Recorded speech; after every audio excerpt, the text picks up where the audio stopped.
Բարձր սիրելի հետևորդներ, այսօր կլուծենք շտեմարանի բաժին 3-ի երրորդ վարժության առաջադրանքները։ Գրենք վարժություն 3, առաջադրանք առաջին։ 7 անգամ x-3 հարաբերությունը x-1-ի հավասար է 2։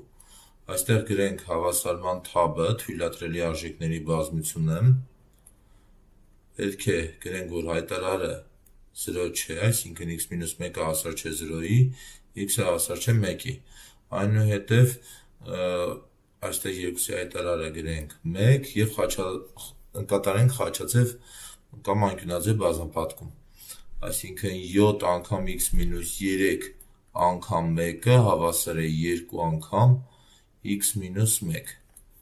Այստեղ ստացվում է 7x - 20